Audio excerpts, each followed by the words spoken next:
Hello, welcome to a guide on how to make a D&D 5th edition character. So this is meant to be a like a beginner guide, someone who either has never played D&D 5th edition or role-playing games in general, and you're going to be joining a group soon because you've been invited or your friends want to start playing and you have no idea what you're doing. So, with that in mind, this isn't going to be very in-depth. This is going to try to be as kind of bare bones, just to help people get into that first step. It's it might seem a little overwhelming at first, but trust me, it's actually not as bad as it seems. So, one of the first things you gotta do is let's come up with a character name. So, with this one, I'm gonna be playing a dwarven fighter. So we'll just name this guy Wilbur, and we're making a level 1 character, so we'll do level 1. And so here in the race and class, we're playing a dwarf, so we can flip to the dwarf page real quick if you have your book or your group's book. Maybe you're working as a group and you only have one book. It's totally fine. But so let's flip to the book. And what's interesting is most races don't have only a race, but they also have a sub race. So you have further expansion on it. So in this case, since we're playing a dwarf, there's also in this specific case, a hill dwarf and a mountain dwarf. So for this specific character, we'll do a mountain dwarf, and we'll put in the fighter for now, just to kind of help fit that in, because oh my goodness, it's gonna take up a lot of space. So let's shrink that sucker down to 14. Yeah, okay, that's gonna work. So we know that we want to play a dwarf. With each race, you're gonna get a list of suggestions on names, your family name, and you'll also get special abilities that are unique to your race. So in this case, they get all dwarves get a +2 Constitution bonus, and as a mountain dwarf, they'll also get a +2 Strength. So let's make a little note on our character sheets when we actually get to making ability scores: +2 Constitution, and a +2 in Strength.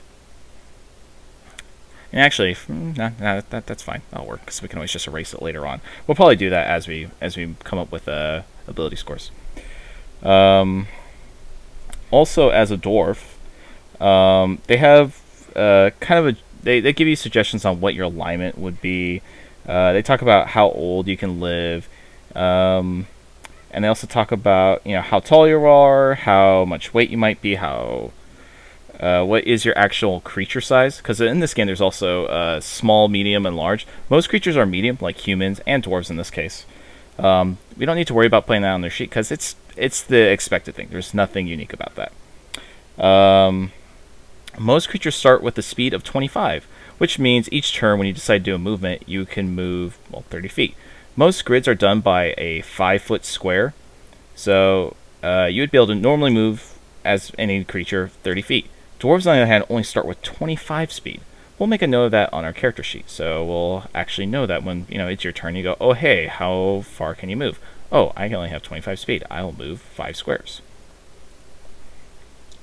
Your vision. So dwarves start with a special kind of vision called dark vision, so they can actually see in the dark. So we'll make that little note here, dark vision.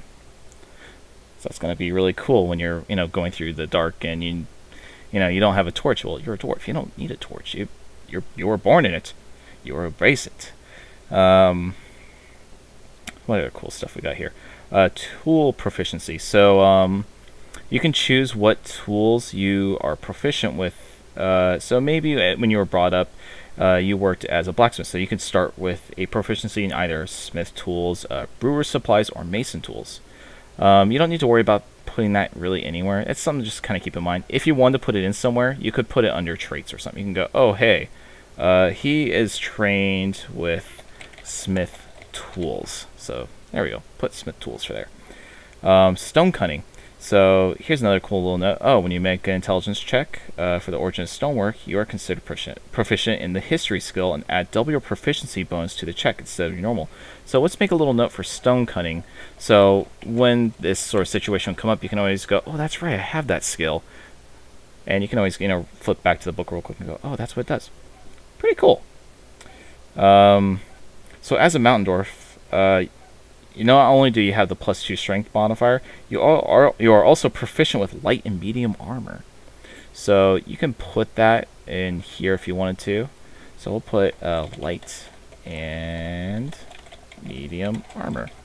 So when you decide to buy equipment, you can also remember, oh wait, I can actually have light and medium armor. It's pretty useful. So good, we have our race. We're doing good. We also now have to figure out what kind of class we're playing. So I've already decided, hey, I'm just going to do a fighter, because you know what? They're straight to the point, and maybe the team needs a fighter. So I wrote down fighter up here, which you should probably do. And at first level, if we flip to those pages, we see proficiency bonus. So that's added for skills that you might be proficient in. It'll add into saving throws, anything that you are proficient in. So we add our proficiency bonus of +2, because that's what we start with at level 1 as a fighter.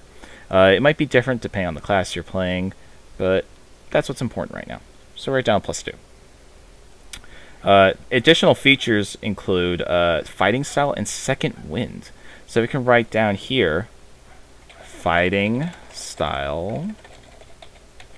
Wow, oh my goodness, I cannot type today. Fighting style and second wind. So if we look at fighting style, it talks about what kind of weapons is your fighter skilled in. So in this case, just to kind of pick one off real quick, we'll say archery. Maybe this guy he likes to shoot goblins in the dark with his bow, so he is trained in archery. So fighting style archery. In addition to that, we should also look at what kind of hit points do you get. So as a fighter, at level 1, fighters always have a D10, so we'll write down 1 because you are a level 1 fighter. What else do we got here? So you would also add your constitution bonus, but don't worry about that for now because we don't have a current constitution bonus. But that's something, we have this number to look at when we decide to plug in the rest of this. As for proficiencies, so you don't have to put those in because it's, as a fighter you'll always have those. You are trained in all armor and shields, simple weapons and martial weapons. But here's the more interesting thing. So we have, you are trained in strength and constitution for your saving throws. So we should make some note of that. So you are trained in strength and constitution. And so what that means is, since you have that proficiency, you'd add that bonus to these, in addition to what you might have from your ability scores. In addition, you also have skills that you're proficient. As a fighter, they have very specific things. So in this case, they say choose 2 skills from the specific list. So we're going to just kind of go easy and say, all right, well, we'll do athletics. So this guy likes to run and swim and be a cool, tough guy. And he also is a survivor. He lives in the caves. He has to fight goblins and nasty, gross stuff. So he'll train survival. And your class will also have a list of suggested equipment to start with. So you can start with the following equipments. There's multiple options. So you can start with chainmail or leather. So we're going to go, all right, we'll say chainmail. There we go. It always bothers me when I slowly make mistakes left and right. Chainmail.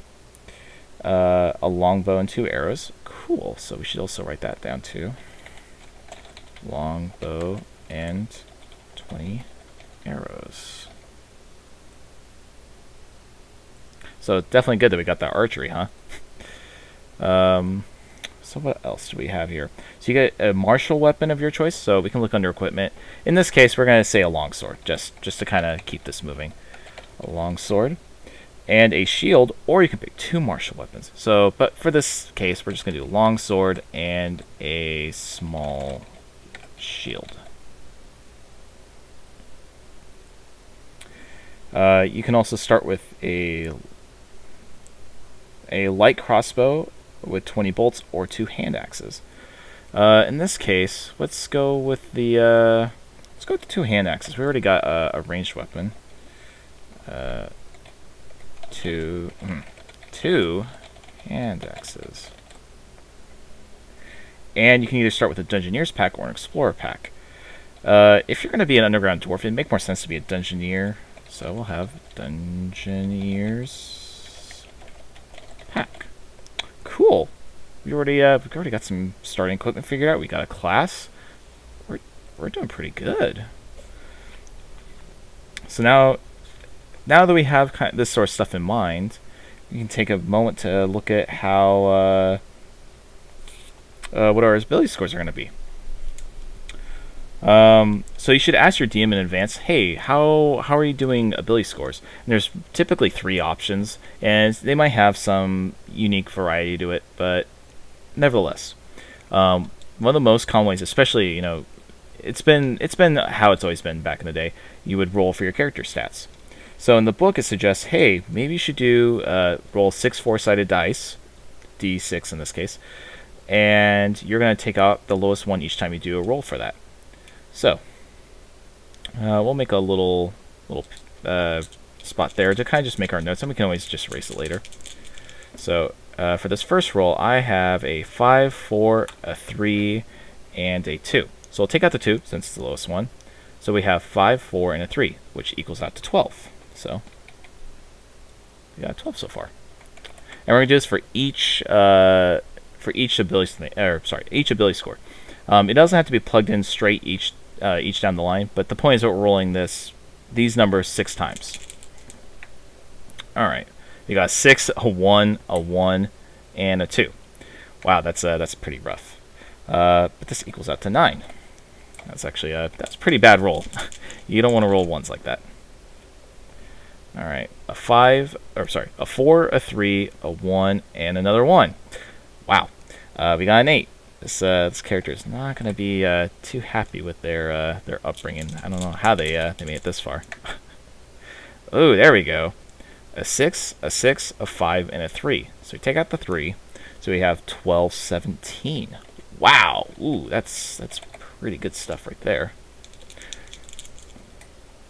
We have a 4, a 2, a 1, and a 6. Taking out the 1, we have 12. And if you're not really good at mathematics or stuff, you might want to have a calculator just to kind of help add those up too. Alright, so what do we have here? A 5, a 2, a 1, and a 6. So we take out the 1. So we have an 11, a 13. So we have these numbers now. We can decide how we want to plug these in. As a fighter, we probably want to put our strength in the 17, because that was our number. But because we start with +2, being a mountain dwarf, it'd actually be 19. That's pretty cool. Constitution, I'd say, is the next best thing for a fighter. So let's plug in that 13. So 13 plus a 2 over here would make it a 15. Dex, yeah, we probably want a decent dex, but we don't have very good skills. So the next highest is 12. So plug in that 12. And so we have a 9, an 8, and a 12 left. So at this point, it doesn't really matter for a fighter, but let's make it a 12, the 9, and the 8. And so this little bubble here, that's meant to be your ability score modifier. Certain skills and abilities, traits, and all that will ask, hey, you get to add your ability modifier. So it's divisible by 2 starting at 10. So if we had a 10, you'd add 0. But because we have 19, it would be 12 would be a +1, 14 be a +2, 16 be a +3, 18 be a +4. Since we don't hit 20, but we are over 18, at least 18 and going over, we'll have a +4. So we'll go +4. 12 strength, because we go 10 to 12, +1. +1. Whoa. Constitution. Again, so it doesn't hit the 16, so we don't get the +3, but we still at least get the +2. Intelligence. +1. And so since we're not at 10, we're actually going to be -1. Ouch. And we'll also be -1 here. So if you're, and the way I just did it now is if you would be rolling dice. You don't, not most DMs, some DMs don't like that way. They'll also allow you to do point buy. So it has a point by cost chart, and they tell you to start with 27. So if you look at the chart real quick, and I'm just going to make some rough math numbers just to kind of help push this along. With 27 points, if we look at scores of 15, those would cost 9 apiece. So I'm sorry. Let's take a moment. Looking at this, if you have a ability score of 8, it costs nothing. So we can have 8 in everything and still have 27 points. So with 8 in mind, 27 points.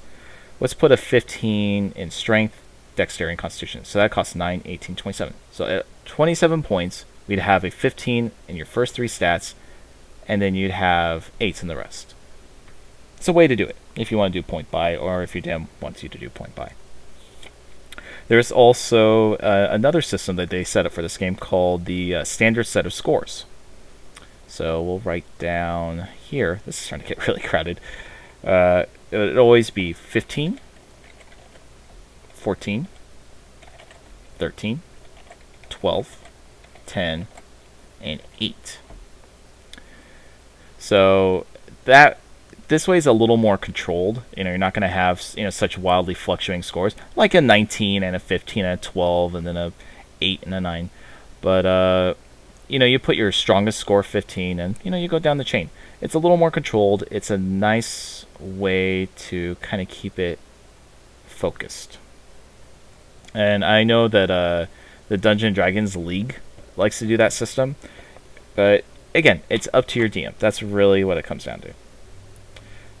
So now we have to figure out, well, what are we gonna do for our background? What are we gonna do for player name? You put your player name. That's not really that important. But for a background, you have to figure out, well, what does this person do? What were they before they were a fighter? How'd they grow up? So we look in the backgrounds. So I'm just gonna kind of pick one at random just to kind of keep this going. So maybe this guy, he used to be we're gonna move this a little here so we can actually see this. A criminal. Whoa. So maybe he was kicked out of town because he was he's a thief, and so he had to learn to fight to survive. So they actually get to start with some skills also. So in this case, as a criminal, he starts with deception, and he also starts with stealth. So he would get to add his proficiencies, proficiency bonus to when he makes these kind of checks. He also starts with a specific tool proficiency, one type of gaming set, and he'll also be trained in using thieving tools. So maybe he knows how to use dice. He is trained in dice use.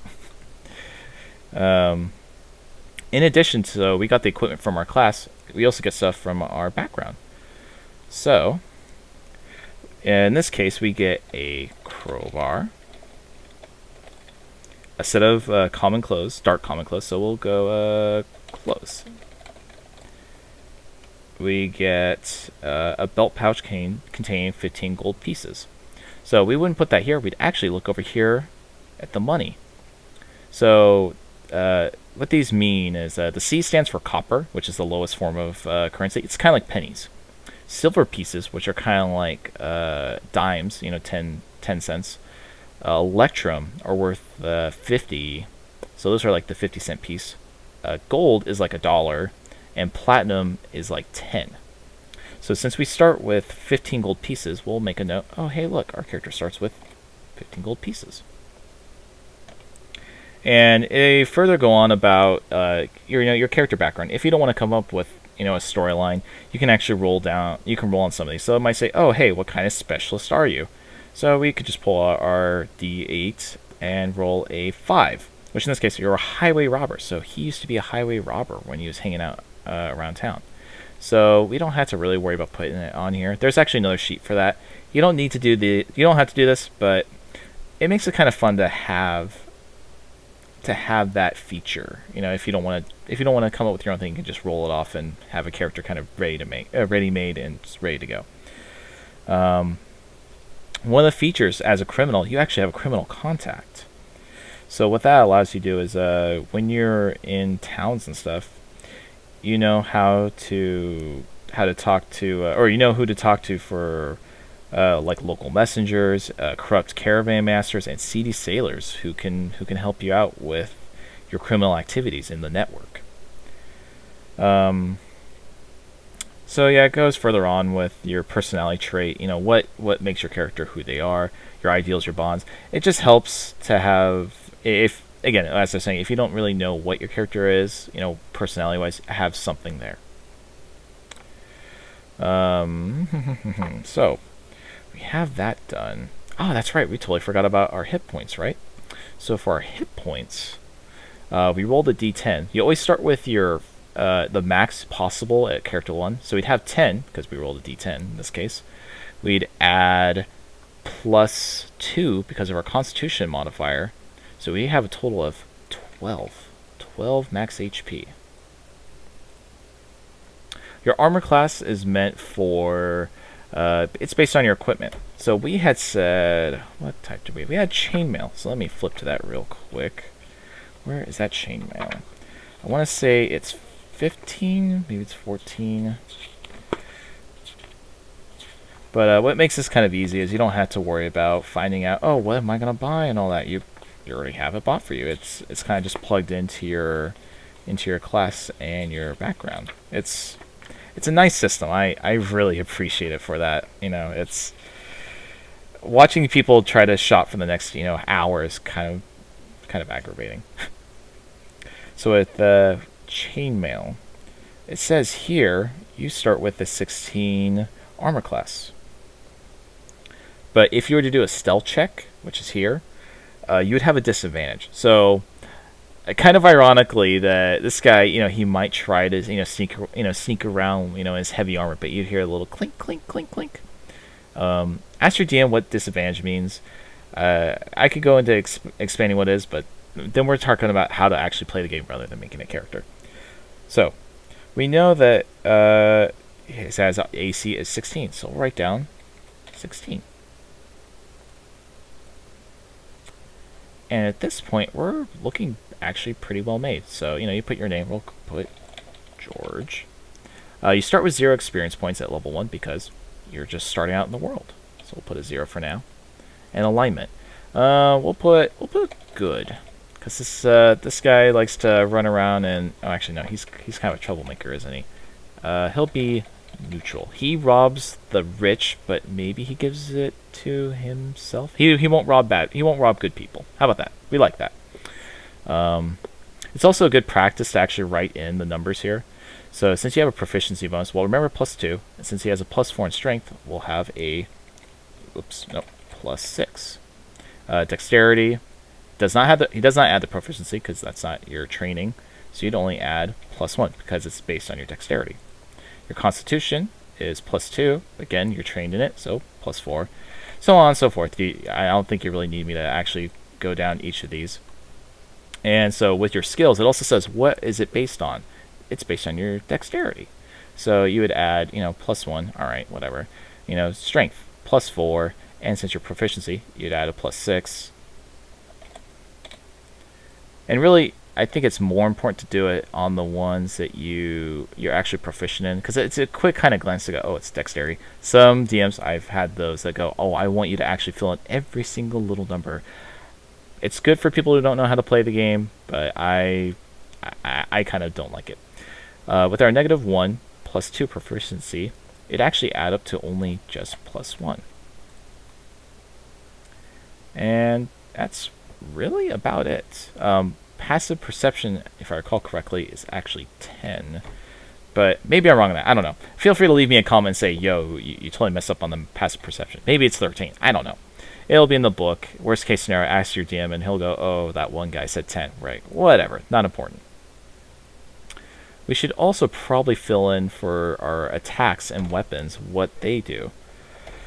So we know that we have a longbow, so let's find that longbow real quick, so we can at least have that number ready too. When you're in combat and your DM says, "All right, well, what are you attacking with?" You say, "Oh, I'm going to attack with my longbow." So a longbow. Where are you, longbow?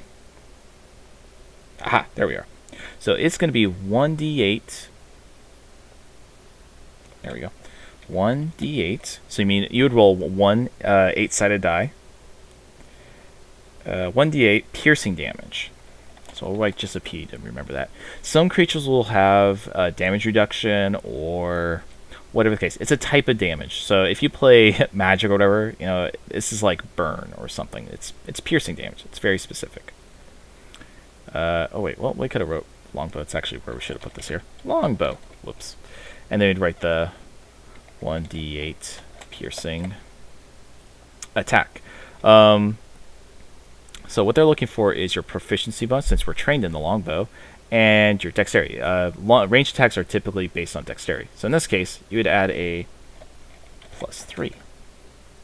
And the range for it, again, it'll say in the book. We don't really need me to do it, but we start with 20 arrows, and you do this for each of your equipment. You should do that definitely on the weapons. You don't need to write it here, but you can write longbow. That's about it. I hope you've learned something from this, or maybe it's helped you. If not, feel free to throw me a question. I'll see what I can do to help answer it. Initiative. So what is your initiative based on? If I recall correctly, it's based specifically on your dexterity. But let's take a quick moment to actually look that up so I'm not giving you the wrong information. Your initiative is based on... Initiative. There you are. 177, 189. It's good to have that the table in the back that tells you where everything is, because I've looked around left and right for this sort of stuff. So wait, where were you? Did I already just lose it? Wow. That moment when you think, oh, you got everything together. Oh wait, you totally missed one little thing. Alright, initiative 177, 189. So, your initiative is based on... Aha! You would roll your initiative by making a dexterity check. Initiative is determined by the creature's turn order. So yeah, in this case you would have a +1 initiative. +1. So when your DM asks, hey, roll for initiative, or what is your actual initiative modifier, you go, oh, it's a 10. Typically you roll a d20 and you'd add 1, but, however they want to do it. I've seen multiple ways of it being done. But I hope that it helped you out. Yeah, again, feel free to send me a question. I don't have any PDFs or anything, so don't bother asking me for that, unfortunately. And if there's another role-playing game you'd like to see how to make a character in, I'd be glad to hear and see what I can do to answer you. Until next time, guys, have a good day and good gaming. Roll some critical hits. Roll critical hits. Don't roll the fumbles. Not like me.